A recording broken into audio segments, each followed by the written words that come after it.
A dedicated rural doctor and a woman whose own heartbreak led her to speak out for victims of crime are among the Canberrans who have received Australia Day honours.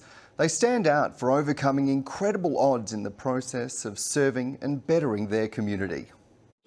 Born in Tanzania, of Indian heritage and with a Persian name, Mirza Datoo was always going to attract attention when he set up general practice in Harden, in rural New South Wales. I mean, they was just saying openly that they didn't want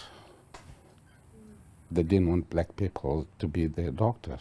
The seventh of 10 children, he studied medicine before fleeing the totalitarian regimes creeping across East Africa for Australia. He married a local girl and dedicated his life to caring for the very towns that were so slow to embrace him. But a few years later, the same people became our patients, and you just forgive and forget the past and you continue with doing what you're supposed to do.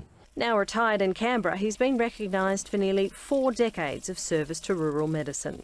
Coming as a migrant to this country and having qualified from an overseas university, I feel very privileged to get this off, and it makes me feel like a bloody Aussie. Frances Rose helped change Canberra for the better with a passion born of grief. Her 21-year-old daughter Clea died after being hit by a 14-year-old driver of a stolen car that was being pursued by police through Canberra's busy bus interchange in 2005. She ran the gamut of the courts, the police, politics and the media with dignity and determination, fighting for victims of crime. It's a limited role, and a role that's very reactive and has very few rights attached to it, where a criminal, including under our Human Rights Act, has many rights. She says that balance needs to shift.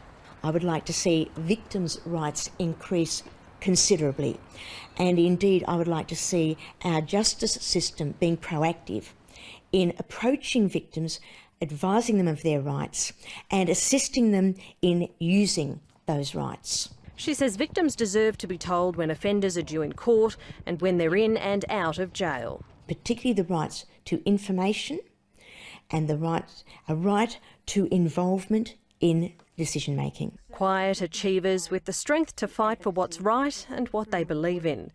These honours recipients have borne suffering and nurtured something worthwhile for the benefit of countless others.